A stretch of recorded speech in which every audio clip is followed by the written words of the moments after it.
He blew the engine up because she basically looked like a B-side Debbie Harry. Didn't have an aerial, didn't have a radio. We actually tried to find it, but the profile of it always had a saggy bum. Everyone else looked at it and said, that car's ruined. Dad's like, no, it's fine. Keep going.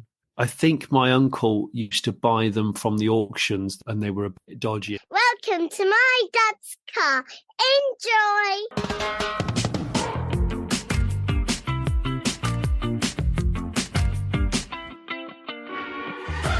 Welcome to My Dad's Car, a podcast discussing our personal relationship with automotive nostalgia.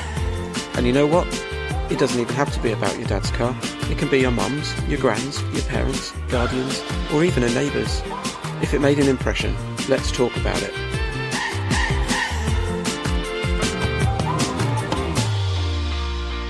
Hello. Right. How are we doing? Yeah, good.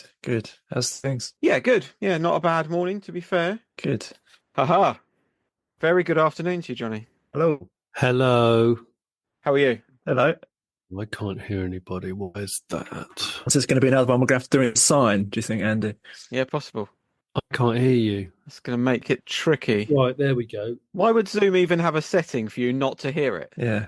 What's the point of that? I don't know. Do you know what it is? It's when I plug a proper microphone in, it just won't let me hear anything. Yeah. I've just pulled the plug out on it. I can hear everything. So I don't know what that's about now. Mystery.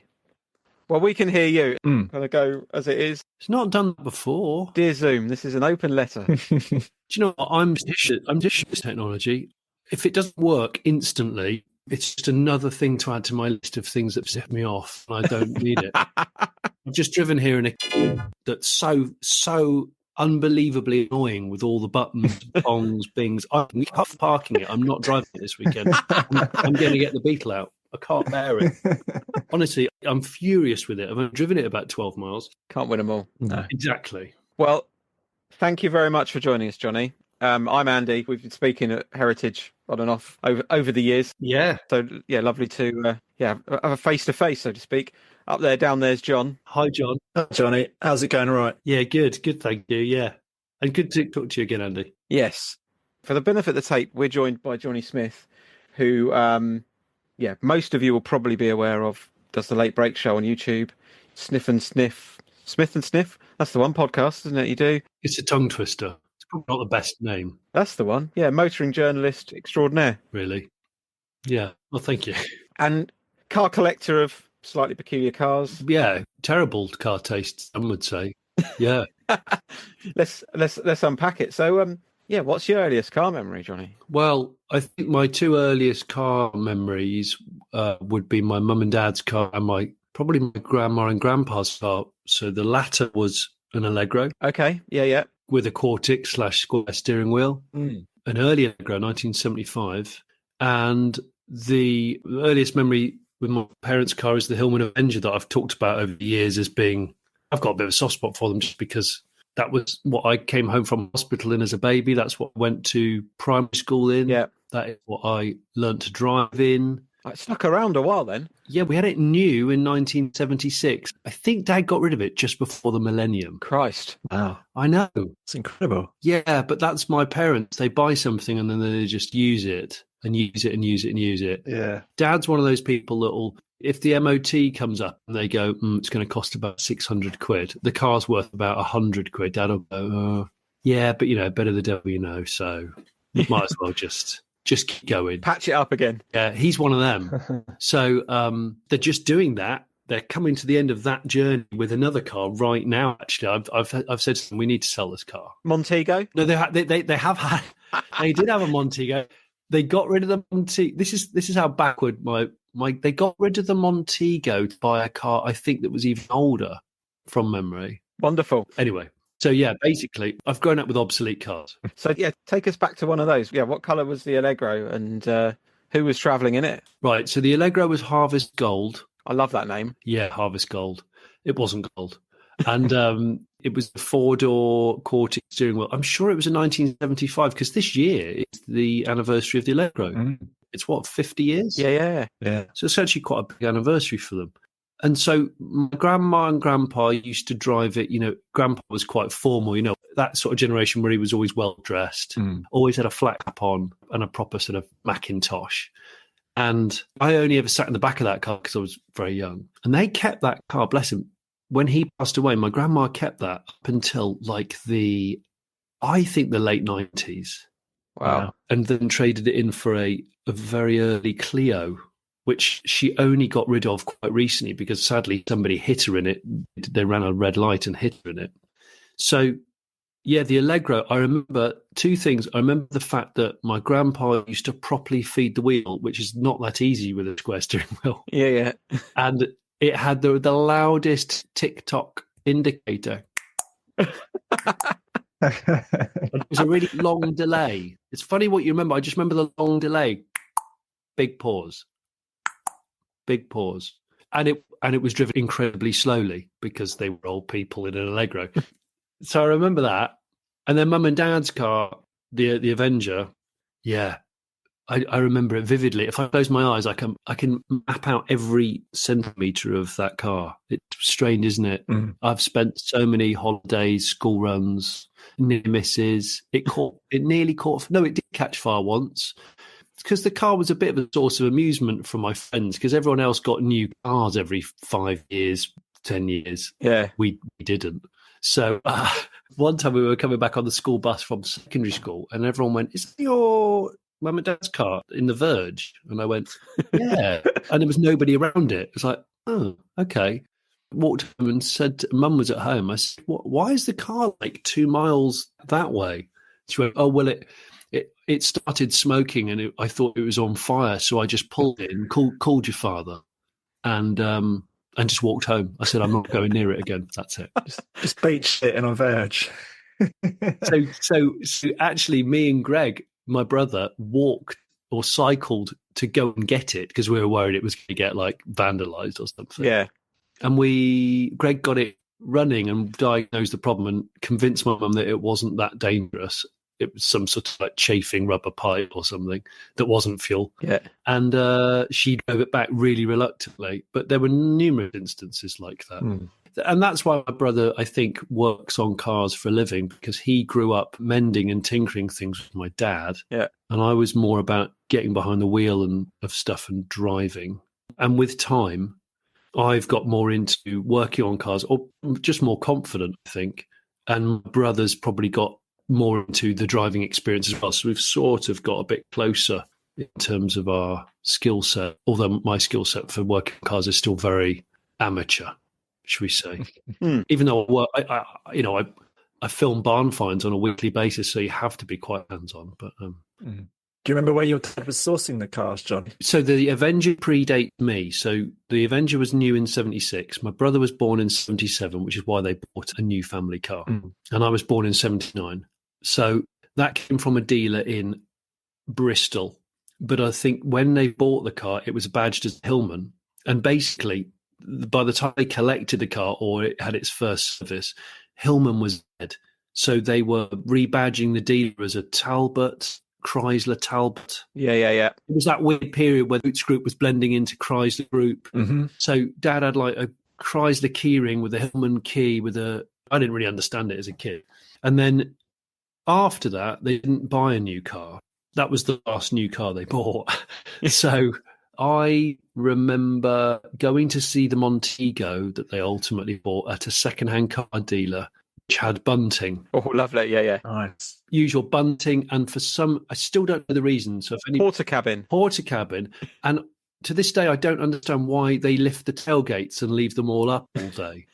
If someone can explain this, if one of your listeners can explain, why do sort of like second-hand car dealer, like old school ones, why did they just lift up the boots and just leave them up? That must have been the biggest selling point, wasn't it? Load capacity. Just for, people who are doing blags or gangsters, just to see the capacity of the boot. Is that what it was? Maybe, yeah. Or is it? It's a bit of an Arthur Daly thing, isn't it? Bunting and port cabins and boots open. Yeah. So we went to see this Montego. Dad, before he test drove the Montego, because I was there when he test drove stuff, which was dead exciting for me, he saw a Cavalier Mk2 Estate. And I went, "Oh, that's cool."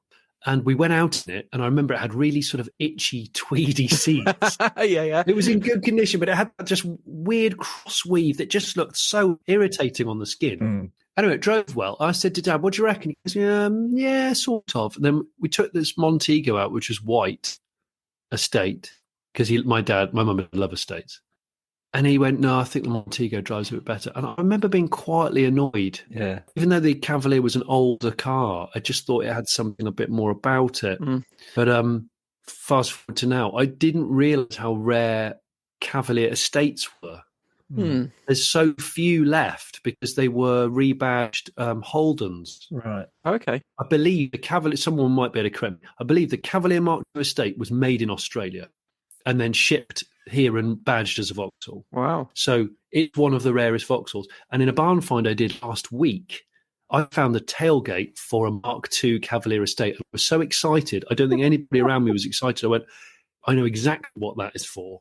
That is bloody rare. If you were looking for one of those, that would be like... Holy Grail. Somebody probably pinched it off a car lot, didn't they, when it was just open up? Yeah.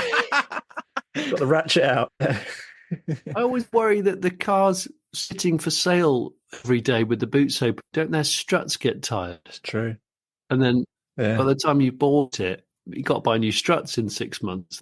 That's annoying, isn't it? There's a puddle in the spare wheel. Yeah, potentially if it gets caught in some changeable weather. So I remember they're doing the deal on the Montego, and then I asked the guy if he ever had, because I was just getting into Volkswagens in a big way. Okay. There were no VWs on his pitch, but I said to the chap, I said, do you get many Volkswagens in? Do you ever get like old ones in that hope that he did? Yeah. He said, no, but I'm always on the lookout and this, that, and the other. He said, oh, why? Do you like Volkswagens? He sort of was making chat with me. And I said, yeah, I really like Volkswagens. And that's what I want one day. He went, oh, cool. So when Dad came back about a week later to collect the Montego, they'd done the deal. I remember this. It was, in fact, I've still got it. He gave Dad the keys and all the pack and stuff. And he gave me a grill badge for what was new at the time, Mk2 Golf. Okay. In the Volkswagen packet. So he'd gone to the VW dealer and bought a grill badge to maybe smooth the deal over with my dad. And I've still got that grill badge. It's in my Beetle on the parcel shelf. Nice. I don't know why. I just blue tacked it onto the parcel shelf and it's still there. All these years later. It's weird, isn't it? Nice gesture. Yeah, I thought it was a really nice gesture, actually.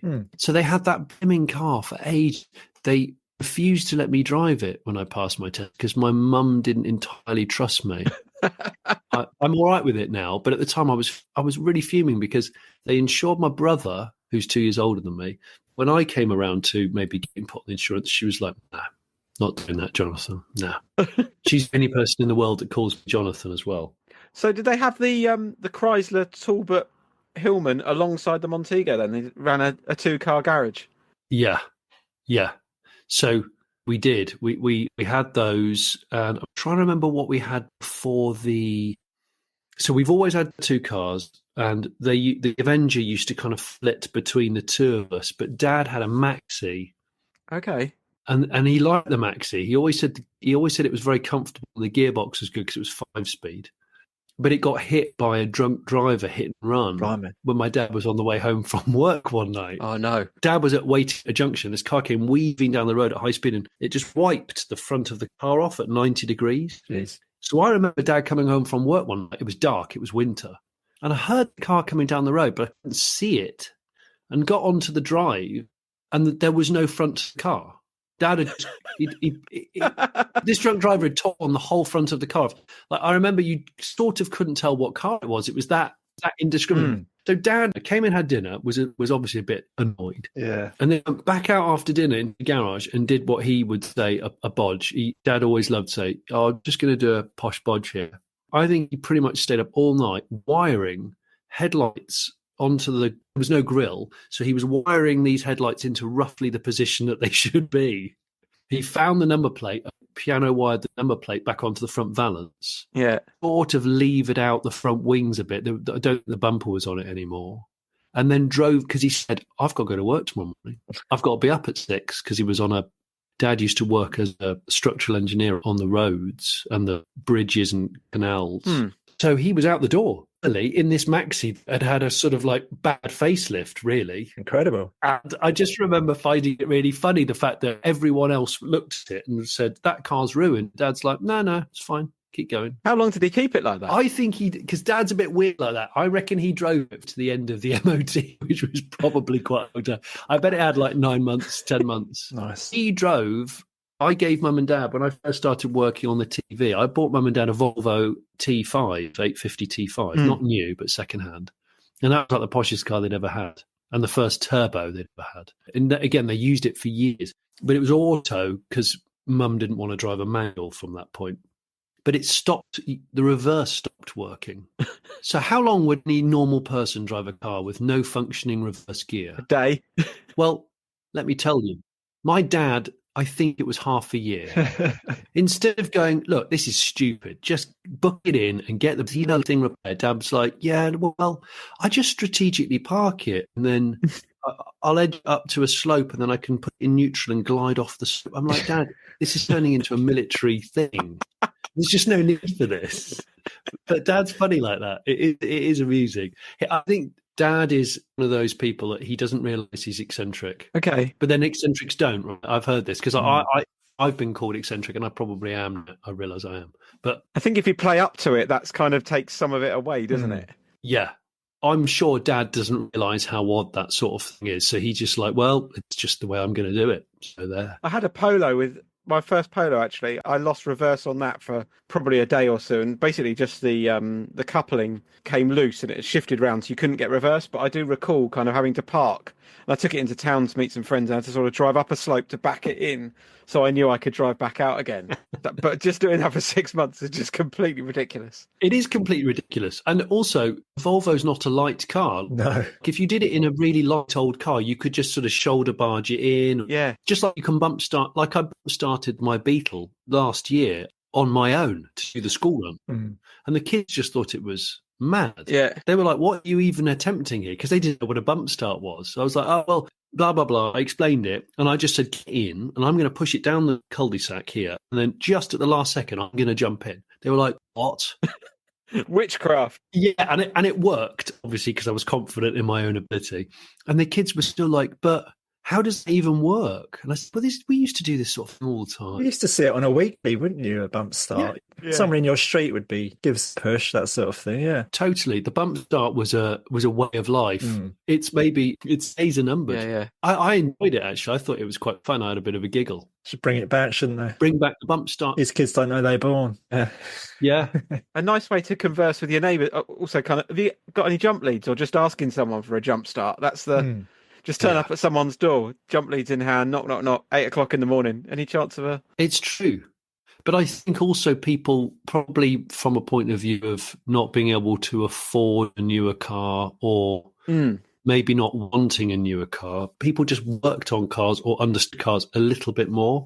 And admittedly, I know modern cars have become a supercomputer on wheels, but I think the basics of a car are still the same, aren't they? Tyres, tyre pressures, fluid checks, all those like really obvious Simple Simon things which people don't seem to bother doing as much.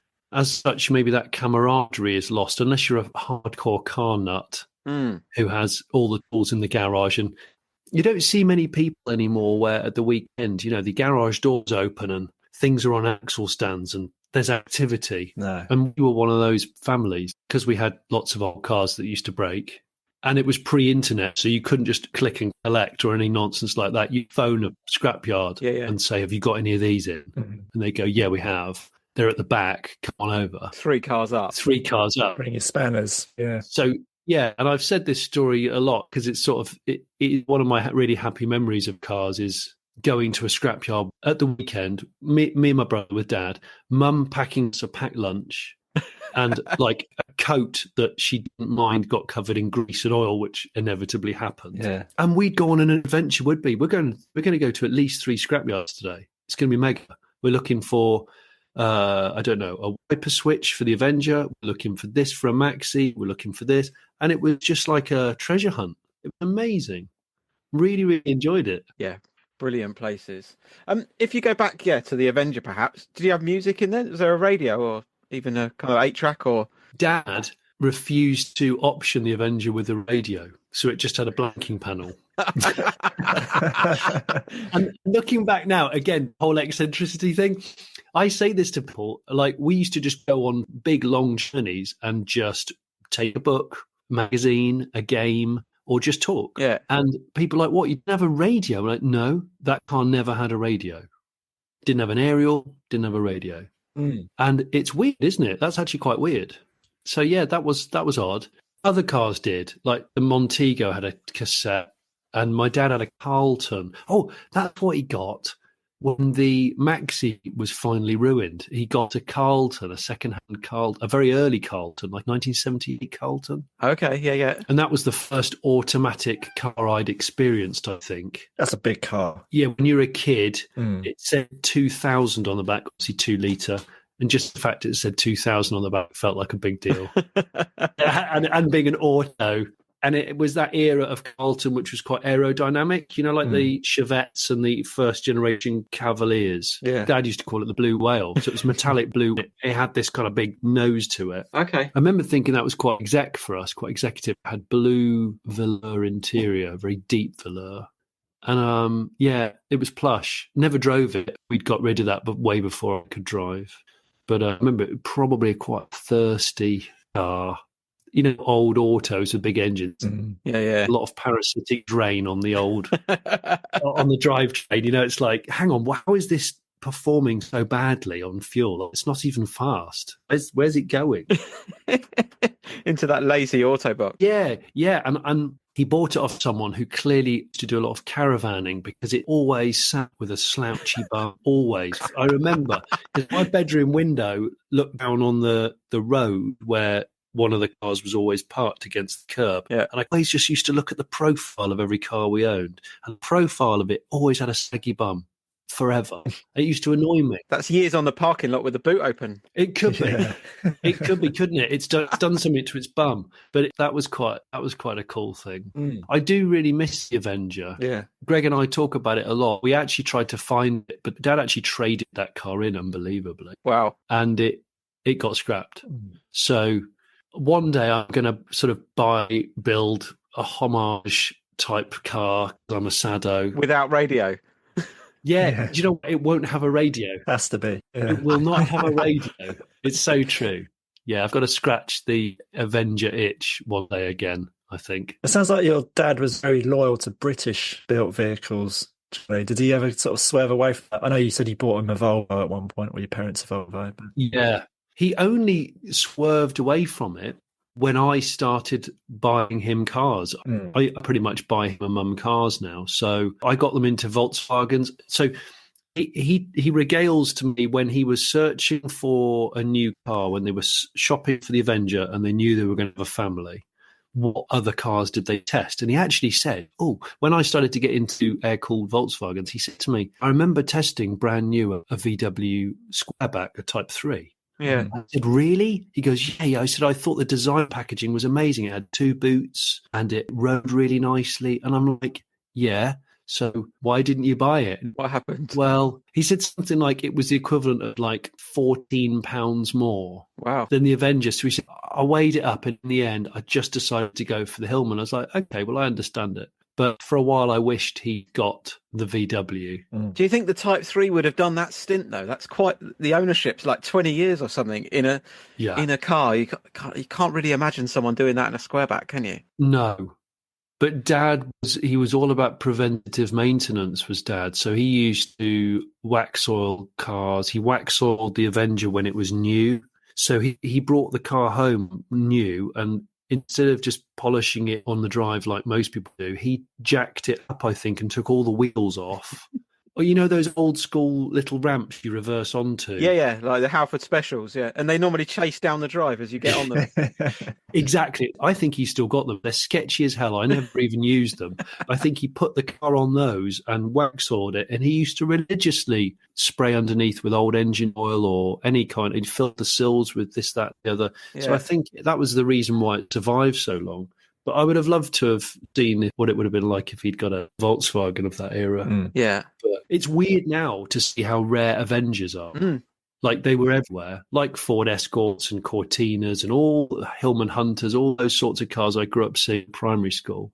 and now they've just all gone. Like, somebody told me a stat. I forget how few Avengers exist in the United Kingdom, but it's really low, way lower than you'd expect. I find it bizarre that I saw yesterday a Peugeot 306, which is not an old car in my eyes, but how often do you see those? Like, never. It's one of my favourite Peugeots. Great looking car. Yeah, it's nice. Really, really handsome car. Yeah. And they did a GTI, which was amazing. It's just bizarre, isn't it, to think even stuff like that now is rare. So if you think an Avenger, which is way older, it's going to be incredibly rare. Yeah. And also people say, British cars in the 70s were crap. Well, you know, almost all the cars in the 70s were crap, actually. Yeah. There was a lot of quite crap cars. I mean, we enjoy them and we celebrate their faults, I think. I mean, I love cars that are flawed. It just gives them something, doesn't it? There's a bit of character, isn't it? Yeah. That's why people like Alfa Romeos and stuff like that. They know that they can fall to bits, but when they're all together, they're great. Yeah. And I do like that sort of era. And then as I get older and I see younger people getting nostalgic about 90s, noughties and teens, whatever you want to call them, cars, it's great, actually, because I look at it and go, yeah, like what you don't think is an old car, like the 306 that you just mentioned. We go, well, they're only like, what, 1997, 1998, 1995. And you go, that was nearly 30 years ago. Yeah. So time just keeps rolling on, doesn't it? And nostalgia is really important in the world of old cars because it removes the rationale of owning these things and maybe putting money into them to keep them alive. And I honestly think that that's a good thing. We live in Britain. We're obsessed with old houses. Most other countries look at what we spend money on, thatched cottages and old tumble-down wonky Tudor houses. Like, why don't you just kick that down and put a proper house in with... We're like, oh no, because it's been here since the 1600s. And you go, yeah, and it's got a 4-foot high ceiling and it's cold. But we love all that in the UK. We're just funny with it, aren't we? Absolutely. So yeah, long may it continue, I think. You mentioned, kind of in comparison to your peers at school, that your parents' cars were sort of old and sort of decrepit or whatever. Do you recall what they were driving? Anything which was kind of enviable for you? Maybe everything was, but anything which was sort of snazzy outside the school gates? You're just like, I wish my parents had one of those. I do. I remember, so I was in primary school in the 80s, and I remember vividly the stuff that used to pull up next to the school. So there was a girl whose mum, she had a Rover Vitesse, so an SD1, in like a smoked bronze colour. Nice. And that looked really cool. Yeah. And there was a lady in a Opel Royale, which always looked quite slick. She was an interesting character because she basically looked like a B-side Debbie Harry. And she looked like a B-side Debbie Harry. And of course, because it was the 80s, she would have the window down and she'd always be smoking a really long, thin... Like a cocktail cigarette type thing on a... Yeah, so it always stank of smoke. Rothmans. Sounds like a Rothmans. Yeah, yeah, she always had a tab on the go, but there was something quite fun about that. And then one of my mates' mums had a Mark 1 Fiesta Gear. Another one had an Imp, Hillman Imp, which was obviously old at the time. Okay, yeah. Which was the school run car, the Imp was. Yeah. Someone else had one of those Volvo DAF Variomatic things, which was bright yellow. Okay. With black stripes. So it always looked funky. I used to have a ride in that, and it was off the road a lot of the time. That was probably the least reliable school run car out of that little village that I grew up in around. Isn't it amazing, like the variety of vehicles that you just name there in like a minute compared to now? Yeah. And also another thing I always think about modern cars, if you drive anywhere, like the colours of cars now are just so dull, aren't they? Like, we got a problem. If you turn back the clock, it's like bright colours, all the primary colours. It's like we've gone back to black and white, haven't we, for car viewing? I don't know why that is. It's just not cool to have a colourful car now? Or? I think people are afraid of being judged. Yeah. There's a lot of people that say they want to be unique, but they don't.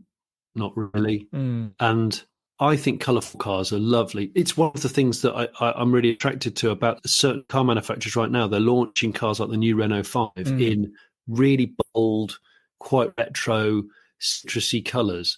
And we live in a country with so many overcast days. Like, why would you order a car in Soviet grey? Like, it's just weird. Like, we have a lot of grey in the UK anyway. Like, autumn can be quite grey and winter's definitely grey. And yeah, it's really, really boring. And I I love seeing people who go, no, I'm going to order this in like an electric blue. And you go, yeah, good on you. You do that. Sod the residuals. Just, yeah. I guess it must be like the resale value. Yeah. People scared of, we'll go grey, black, silver, because we know that should sell when the time comes. But it's risk averse. yeah. I really think it is risk averse because, I think of those. I mean, I like colourful cars, so I've got some colourful cars intentionally because I just enjoy that. Yeah. We are seeing little pockets of renaissance with colourful stuff. Like green has had a really big resurgence. Everyone goes on about oak green and that sort of really deep metallic greens that Audis and Porsches and things can be optioned in. And that's great because the Avenger was a forest green metallic because my dad loves green. And as a result, I love green. I think BMW do a U green, don't they? Which is, I don't know what it's on, Yes, an they M do. car of some kind, which is quite striking. Yeah. Yeah, the M4, I've seen it, the M4 in that colour. It's an amazing, and of course Alfa Romeo with the Giulia Quadrifoglio, their kind of M3 rival. That colour is just unbelievable. So yeah, I do wish, and I hope that we are turning a point where we've sort of done grey and black to death, and everyone's going, yeah, this is not that cool, is it? It's a bit boring, really. You know, there's only a certain amount of nerded out Audi RS3s in Nardo grey that you just go, wow, that's really boring. I think if you look at the classic car scene, I'm into old Porsches and kind of the excitement people get over the sort of the paint to samples and the weird colours. Yeah. And people will pay more money for like there's only 2 ever made in this colour. Yeah. And maybe that will actually encourage people in the future to go, yo, to hell with it. I am going to order this in silly yellow or ridiculous green or whatever, pink. Yeah. Yeah, it might take a tumble because in 10 years' time on the car park lot, everyone's going to want a white one. But in 20 years' time, people are going to pay double for the ridiculous colour. I think you're right. And Porsche is one of the few brands where they almost encourage it. They go, no, you go for that wild magenta. Just do it. And I think people should be celebrated rather than penalised for it because it just means that, like you say, that there was someone in the town that I live in here who ordered when they were first new, which would have been in the very early 2000s, the Audi Allroad when that was launched. Yeah. They had an Audi A6 Allroad in yellow. Wow. And I mean proper sunflower, not even metallic yellow, with all the black cladding. One of one. I thought it was the coolest thing in the world. And I put a note on it once to say, if you decide to sell this, can you let me know? I think they thought I was taking the mickey because it's disappeared. And I've never seen it since. And I bet it was the only one in the United Kingdom. And I'd love to track that car down because I think it looked excellent. They'd seen layer cake and obviously thought, no, I don't want a Range Rover. Yeah. Do it with an Audi. Yeah.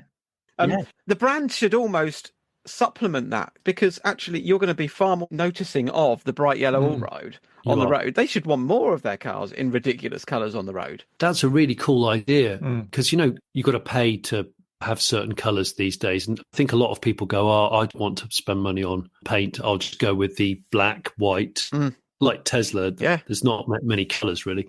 So imagine if it was a no-cost option to go, I'd like it in burnt orange, please. Yeah, you can do that. Or incentivised. Yeah. Actually, you can have it in any colour you want as long as it's bright orange. Or you can pay 500 quid to have it in black or grey, sir. Do you know what? What a great idea. If I was manufacturer PR, I would use that to my advantage. Imagine that. That'd be hilarious, wouldn't it? It'd be awesome. Like a company who jumps on that. Yeah. Go into the showroom with the car there in black and then just flip the boot open and it's like burnt orange and say, you could have this. That's a really great idea. Such a great idea. Imagine if BMW said, if you wanted this in Dakar yellow, we'll give you £2,000 cash back. But if you wanted it in grey, it's an option and you got to give us another £2,000. You'd go, ooh, hang on. Yeah. Okay, all right. Is that still an option, car yellow? Probably not, unless you were doing, the BMW individual, and you'd probably have to pay through your nose for it, to be honest. I haven't checked, but I love colour. It would brighten the roads up, and actually, from a practical point of view, it's probably safer to drive a bright yellow car than a black one. Yeah. I've seen research on that several times, and it's safer to have a bright car in winter, especially. Well, Porsche used to have safety colours, didn't they? Kind of back in the day. Similar to the thing of when your child's in the swimming costume, the swimming lessons, you should always put them really bright stuff because then you can see them at the bottom of the pool rather than... It's true. That's what I'm told. Yeah, it's actually a thing. Yes, if your kids go out swimming in the sea, even if there's a Coast Guard people, if your kids are wearing something bright, distinctive, it saves all that trouble. Yeah. No, I'm all for it. It's just happier. Cars just look happier and more. Dakar yellow swimming costumes. That's another one that could be a goer. I'll go for an M pair of swimming trunks if they fit right. Yeah. Nice. Fantastic. Yeah, you mentioned the Allegro, actually. Did your grandparents have music? Were they kind of the other way? So my grandparents, they only ever had the Allegro. And then my grandma, when she was widowed, she got this Clio, this first generation Clio, Yeah. which she very much enjoyed. Just a little first gen one. And my auntie and uncle, I got two aunties and uncles. One lived locally and one didn't. The ones that lived locally, they always had quite new cars. And they were Volvo people. Yeah. So they loved a Volvo 300 series. So they had a 340, then a 360 GLT, which they had for a long time. And that was pretty swanky. Nice. And that lived in a garage. That's when people actually garaged cars you use every day. Yeah. So that was always immaculate. And it had electric windows, which was quite cool, and maybe an electric sunroof. Whereas my grandparents didn't have a garage or a drive, so the Allegro lived out on the street. On the road. And it used to leak. So maybe British Leyland build quality. And so I think it always had that the stuff in it to absorb moisture. What was it called? Those little packs of... Yeah, I know what you mean, yeah. Silica gel. Silica gel, yeah. They always had packs of those on the rear parcel shelf and on the dash, especially in winter. And I never knew what it was all about, but it was to try and draw much moisture away from the screen so they didn't have to... They had loads of cloths that they used to mop the windscreen with. I remember that was just part of the ritual. And then, my other uncle and auntie who lived in Hertfordshire, they were into Fords. So they used to have a lot of Cortinas. I think my uncle used to buy them from the auctions and they were a bit dodgy and he would work on them and improve them. And my auntie had a black Mini automatic for years. Okay. Not many black Minis. No. And not many automatic Minis. It was always a bit weird one. And it had those real 70s or 80s bull bars on them. Oh, yeah. Was it Clubman? You think it was, yeah, but with bull bars. Yeah. I mean, like, who would put a bull bar on a Mini?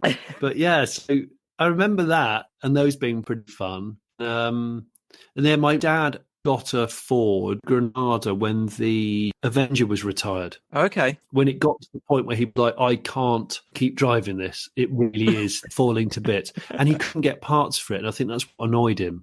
I think if he could have still got parts, he would have kept going because my dad's like that. Yeah. So my brother and I at the time, we were quite interested in, he was taking our guidance by this point because we were both adults. Okay. We said, Dad, you need a Granada. And Dad went, yeah, I do quite like those of the Ford range. They're the ones that I probably gravitate towards. So we pushed him towards a 2.8 Granada Mark II. And that's what he got. He got an estate one of those and traded in the Avenger for it. And that was pretty cool. He blew the engine up because it burst a water hose and he was one junction away on the motorway from home. And he did that stupid, my brother still grills him for it. He went, I'll just nurse it. It'll be fine. And it wasn't fine. Cooked it. He completely cooked it. One more junction. So he picked the ad trade or the ad mark, the yellow paper. Oh, yeah. Went looking for a replacement 2.8 Cologne. And he found one that was a marinized powerboat-based engine. The guy had it built as a spare engine for his boat, but never used it, so it was 0 miles. Wow. Dad did a deal on it and put this blimmin' powerboat V6 in the... Oh. And we still don't know what the spec of it was, but the car was really quite quick. And Dad liked it. Yeah. Yeah. That's a heck of a conversion, isn't it? Yeah, that's fantastic. Yeah. Yeah, so he used to rip around in that. I was allowed to drive that periodically, but I left home by that point. And they had other cars. He had a Carlton, which I liked, a more modern Carlton estate. Yeah. My mum got given a Vectra by a friend at church, which was a one owner from New Vectra, but nobody wanted it. And my mum's car was the Mark II Golf. It was being annoying. It kept cutting out and she didn't like it anymore. So I sold it and she got this Vectra. Yeah. And they've had numerous things. So right now they've got a Golf Cabriolet, Mark 3.5, I think they call it. Oh, yeah. And I bought that for them, for an old lady who'd had it from new. They've had that for at least 12 years, at least. What colour's that? Silver with a black roof, 2-litre auto. I need to sell that for them. Dad keeps clinging on to it. And then they've replaced it with a VW Up Japanese import. Oh. Wow. Yeah. Yeah, so there's loads of really, really good value European cars coming out of Japan, and the exchange rate's so favourable. I found them through a friend, an absolutely flawless black VW up. And Japanese specification is higher, so it comes quite heavily loaded. Yeah. It comes with heated seats, other bits and bobs. And they wanted an auto, and finding an automatic up in this country is quite hard. So I managed to get this like really low mile. I think it's done 30,000 kilometres or 24,000 kilometres. Wow. And bought that for them last year. So my mum still hasn't driven it. So mum and dad's back. So mum used to refuse to drive Dad's Carlton, the automatic, because she was like, nope, don't understand autos, don't want to drive one.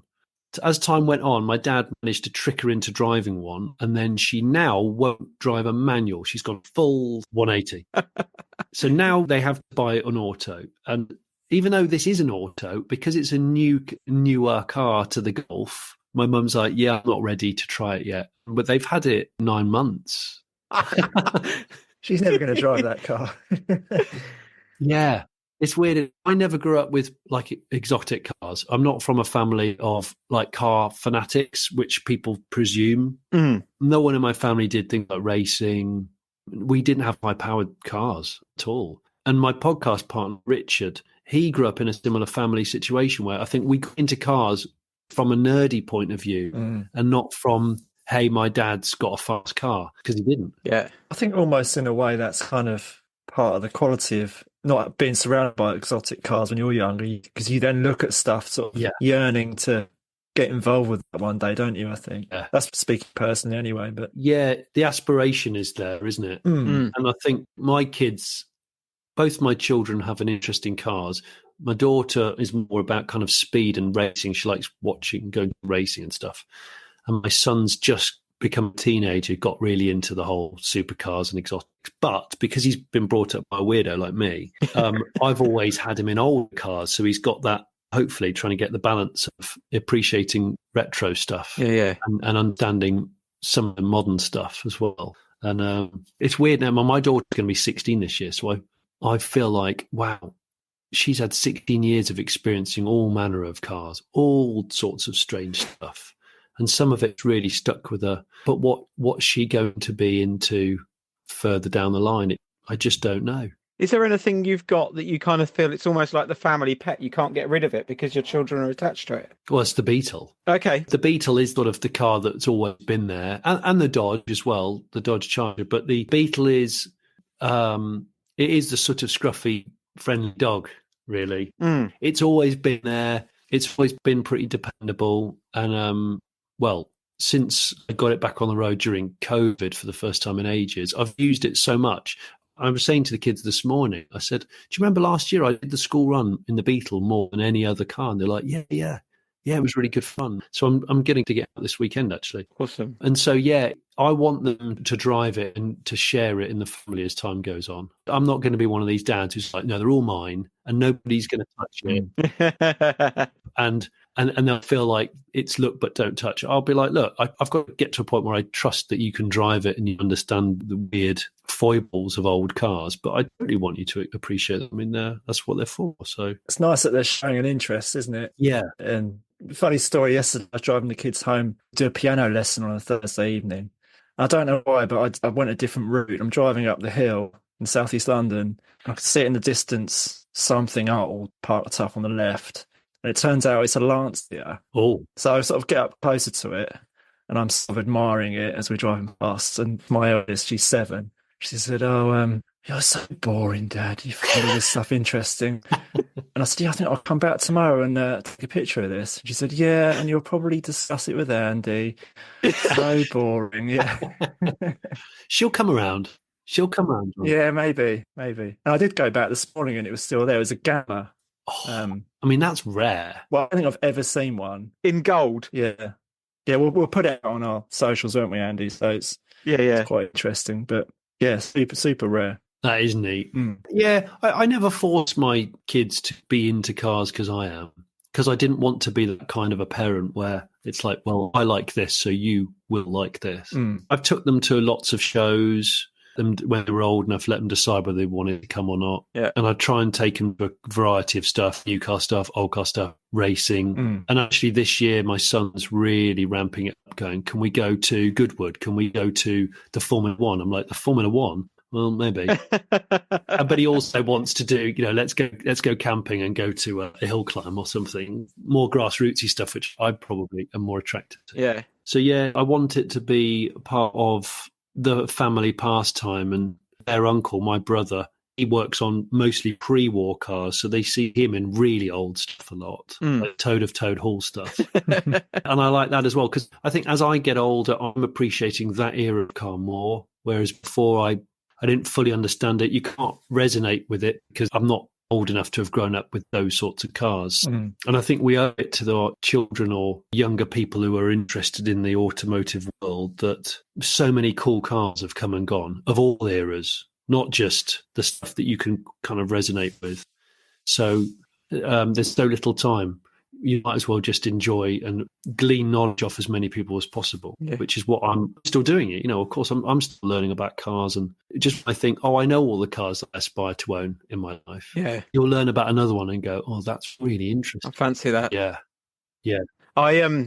We did a bonus episode the other day, which we were talking about, and I had a whole load of car books in the loft, and I gave them to this local school, to my kids' school. Yeah. And I was like, actually, if I could give them to a charity shop, someone like me will come along and pay £1 and it will sit in their office or study, and they'll never look at it. And it will go to another charity shop in 10 years' time. Or so true. Or I could give it to a school, and 100 kids a year might flick through that, and that could just do something. So national campaign to not give your books to charity shops. I like that idea. You've thought that through, and it wouldn't have occurred to me that would be the case. People like me would go, oh, look. Yeah, it's true. And I did get given a book by somebody that I used to work with who said, I've had this book since I was a kid. And it was like how the motor car works. And it's fold outs. Oh, well, yeah. Diagrams of engines with, blue arrows where air goes in and red arrows where heat comes out. And it's actually, I pored over it for ages, and I'm in my 40s. And I thought to myself, yeah, actually, that stuff's really inspiring. I remember going to the library, and I've always gravitated towards reference books and non-fiction, and car books were so exciting. Yeah. And also Tamiya radio control model catalogues. They did every year it was the full Tamiya range catalogue, 1986. I would study it.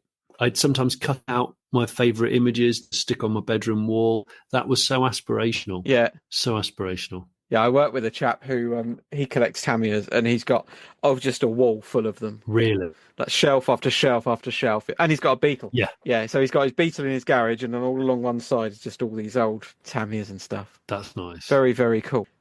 Yeah, a quick one. We won't keep you. That's all right. Any suggestions on people we should speak to on a similar subject? Oh, that's a good one. I mean, I would nominate my podcast partner, Rich Porter, because he's written books about dad's cars in the past. So I think I've got a copy of it somewhere, or one of them. Yeah, and he loves the observation of, as we grew up, comparing notes on what really stuck with you. Like you said, actually, John, like what were the really slick cars from the school run that you remember as a lad? And I remember my oldest friend, who I'm still good mates with, Luke, his mum and dad always had cool stuff. In the 80s, when business started doing well, they're self-employed. They went out and bought a brand new Astra GTE convertible, 16 valve. Oh, cool. And I remember it had a digital dash. And the digital dash was like something out of Star Wars. It was phenomenal. That was so exciting. And then they also had a Capri 2.8i was so immaculate. Nice. They always had quite nice stuff. It always felt special if you got a lift from them. And I remember my first year of secondary school, which would have been 1990, I did a German exchange pen pal thing. And my German exchange student, his dad, he wasn't into cars, but his dad was, it turns out, and I didn't know this until I got there. And his dad had a 750 BMW. Oh, awesome. Which at the time was like brand new. And I had never been out in something that was so executive or quick. Or massive. Yeah, and massive. I remember he didn't talk in English, so it really challenged me to talk German. And he sort of said to me, I've got a friend who's got some interesting cars. Maybe at the weekend, if you'd like to, I will take you to my friend's garage. I went with him to the garage. Bear in mind, my pen pal, my German exchange partner, wasn't interested. He stayed at home. I went with his dad, and we went to this garage, and I've still got the print photos of me. We turned up, and he had a Gullwing Mercedes 300 SL. Jeez. Wow. An original Audi Quattro, an early one. He had a couple of racing Beetles. He had a 911 Turbo and a 930 Turbo. Like about 10 really cool cars, and I was just totally blown away. And still to this day, Yeah. the Audi Quattro is one of the cars I would love to own at some point, because my grandma and grandpa bought me a battery-powered one that took, I think, D batteries, and there's huge batteries. And this was, of course, in the era when I first started watching stuff like World Rally. So again, it's that mad nostalgia thing. I've still got that battery-powered Audi Quattro, and I've never owned an Audi Quattro. I've owned a Coupe GT, and it's one of those cars that at some point I've got to go back to that. I've got to get one of them. Yeah. Was your dad busy in the UK with a German exchange student showing him around some British Leyland vehicles? Used car lot. I'm never going to England again. We couldn't compete with the 750, so I think we took him to Alton Towers and maybe a water park. Let's just go to some places we know are cool. And we did that instead. In the Montego, it was in the Montego then. Can you imagine? Your dad's got a 750. My dad's got... Bit of a step down. It's actually quite rusty by this point, Montego. Did you have the seats in the boot? No, sadly not. I was really upset about that. I really wanted the Countryman with the extra bits and bobs, but it didn't. It was quite base model. It was L, 1.6 L. That was a bit like having a bunk bed, wasn't it, when you were at school? Yeah. It's like, I've got a bunk bed, we got the seats in the boot. That's kind of... Oh, it was, wasn't it? If you went to someone's house for a sleepover and they had a bunk bed and maybe a Commodore 64, like... We had both. Yeah, or both. Not bragging, but... Yeah, and actually, one of my mates had that and a bunk bed, and he had his own video recorder in his room with a remote. That's outrageous. You could stop it and play it and rewind it from the bed. You didn't have to get out of bed to press the buttons. I was like, this is ridiculous. I can't compete with this. This is ludicrous. What a flex. Yeah. The C64 was not what we wanted. We wanted an Amiga 500, but yeah, I mean, we couldn't. Beggars can't be choosers, can they? No, the Amiga was a powerhouse. And I did ultimately get an Amiga. I had to mow a lot of lawns and trade up, sell a few toys. And it was a big struggle, I remember, but it felt very special to get the Amiga eventually. Cool. Yeah, thank you very much, Jonny. It's been really good fun. We'll wrap it up, and yeah, it's been good fun. Well, thank you. Thanks for being patient with me being terrible at communication, basically. That's all right. We got through it. We could hear you. You could hear us. I think we've had a good chat. Thank you. We'll keep it up. I think it's a really good subject matter. And people love to regale those old times, don't they? Even if they're a bit weird. The thing is that tonight I'll think of loads. Before I go to bed, Yeah. I'll be like, oh yeah, there was that time when I did that and we bought that. Oh, we'll get you back for part 2 if you think of enough. The return. Yeah. It'll just be about my dad having a car with no reverse and how he tackled his average journeys.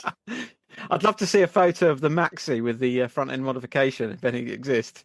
I'll ask him. It was just piano wire. He just used to keep a huge reel of piano wire. And that's what he wired it all together with the lights and everything. It was all just piano wired. It was terrible. Yeah. Like, when people have their jaw wired up after they've had a terrible...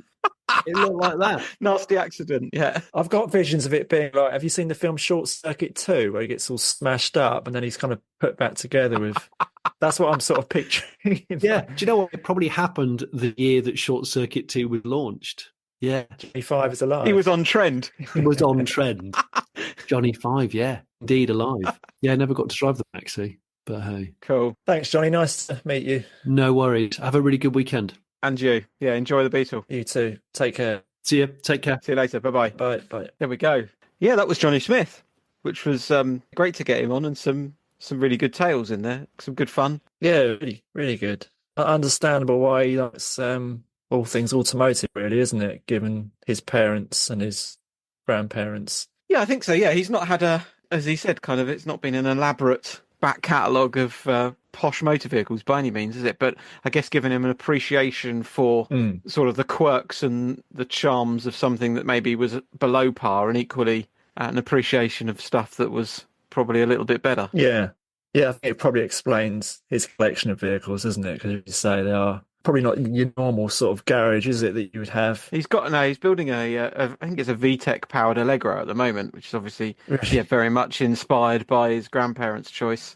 He's got a hankering for a Hillman, what is it, Hunter or Minx or whatever it was. Avenger, that's the Badger. But yeah, finding one is obviously going to be tricky. Yeah. But yeah, thoroughly enjoyable. I really enjoyed that, I think. Yeah, really good. I particularly enjoyed the Debbie Harry B-side reference, which... Yeah. I'd kind of pictures of Jennifer Saunders, Joanna Lumley from AbFab, a little bit like that after a bad night out. Yeah, the sort of lipstick, and not on the lips. Yeah, hair all over the place.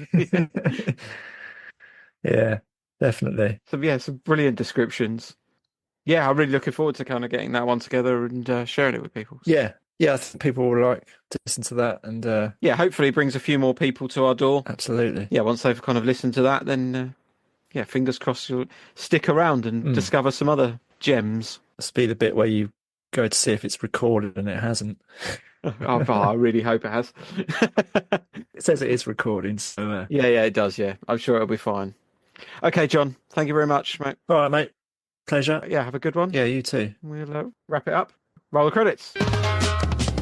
Thank you for listening to My Dad's Car. I hope you enjoyed the show. Please support us. Buy us a coffee and subscribe. And tell all your friends.